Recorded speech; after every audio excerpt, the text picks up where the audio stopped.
in history had made people laugh as much as Charlie Chaplin did.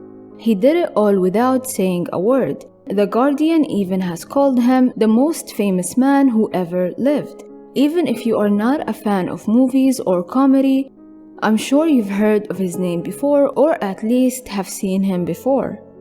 I have this habit of looking through the life behind every successful person and thought I would share this one with you. The truth is, life has not been so kind to Charlie at all. He was born in South London on April 16, 1889, to actress Hannah Chaplin and actor/singer Charles Chaplin.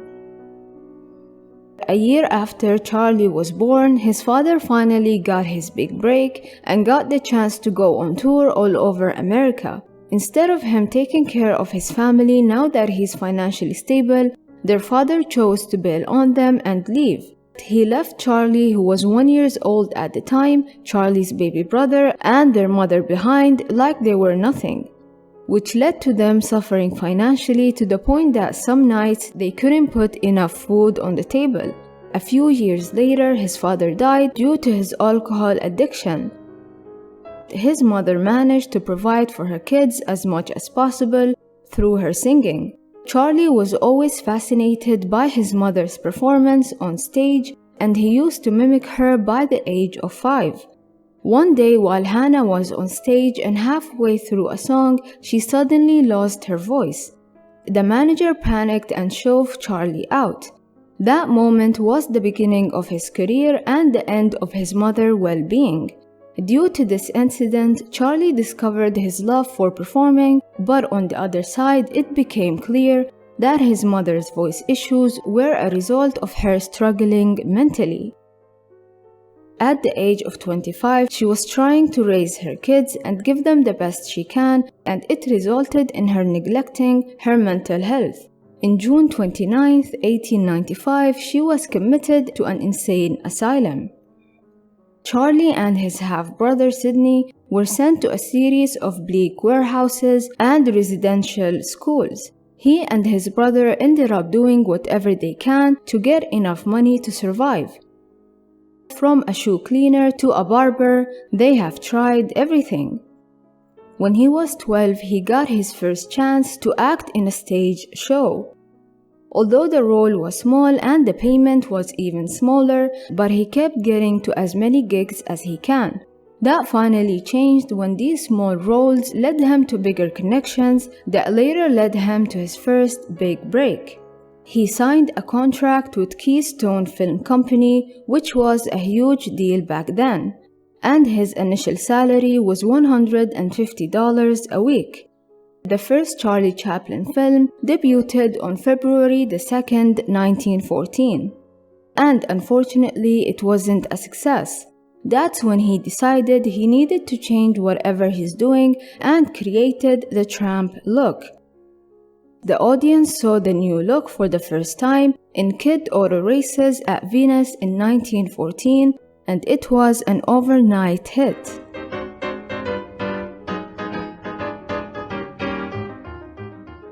The next year, he appeared in 35 movies, which sounds crazy now, but apparently back then, that was a thing. His next step was joining a Sinai company with a contract of $1,250 a week. The following year, Charlie was even more in demand and signed with the Mutual Film Corporation for much larger sum to make 12 two-reel comedies. These included The Floor Walker, The Count, Behind the Screen, The Immigrant, and many more. He later said that these years were the happiest years in his life. Not only was he doing good in his personal life, but he was doing great financially. In 1916, at the age of 26, he was the highest paid actor in Hollywood.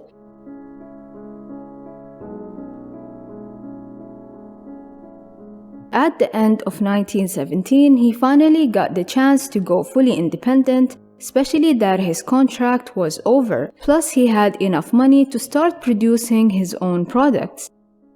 He built his first studio, signed a deal with First National to produce his own movies.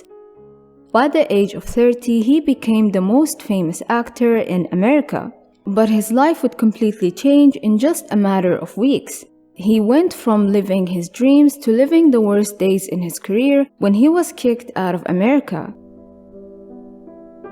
It all began when he left the United States in 1931, going on a world tour. During this time, he met one of the biggest public figures, people like Albert Einstein and Mahatma Gandhi. During his tour in Europe, he picked up on ideologies that were not tolerated in America at that time. He was accused of communist sympathies, and we can see that in some of the movies he made at the time, movies like The Great Dictator.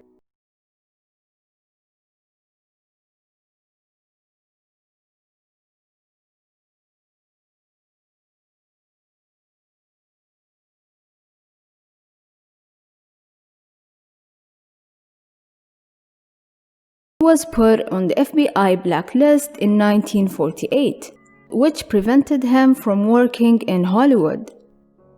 In 1952, his wife and his 4 children were heading to England for a holiday, and on the 19th of September, word came out that if Charlie Chaplin returned to America, he would be arrested. He got the message and chose to stay away. He even said, "I would not go back there even if Jesus Christ was the president."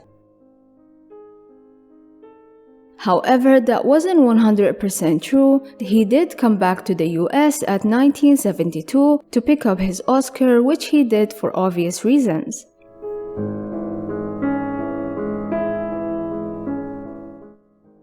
But even at the time he was blacklisted, he was still able to make movies such as Limelight, which was about an aging clown that lost everything after he got older.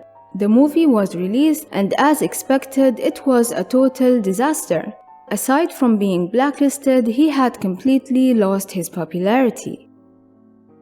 His next step was moving to Europe and working his way into the European filmmaking system. Charlie didn't waste much time because after 1 year he came back strong with a movie called A King in New York. The movie talks about a king seeking an asylum in the USA. But unfortunately, the movie was banned in most states in America for being un-American. In his last years, he made a last attempt to win his audience back when he played the tramp, which is the character people loved the most, in a movie called A Countess from Hong Kong.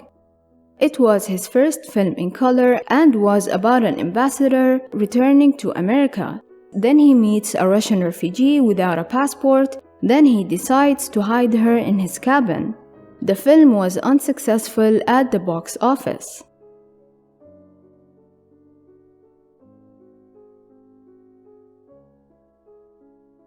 Chaplin's talents extended to writing, music, and sports.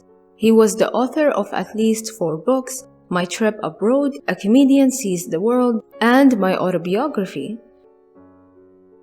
He was also composing music in his last years, but we didn't get to see much of his work because his health was declining. He suffered from a series of strokes in the 60s, and he'd been left partially disabled. He died on Christmas Day, 1977, at the age of 88. Before I end this video, I want to tell you that I haven't mentioned a lot of the darkness in his life or the darkness he inflicted on others, because I wanted to dedicate this video for his professional life. I might make another video in the future talking about the dark side of Charlie Chaplin. At the end of the video, I would like to thank you for watching. If you liked the video, don't forget to give it a like. And if you want to see more of my content, then you should definitely subscribe. Thank you so much for watching, and I will see you in the next video.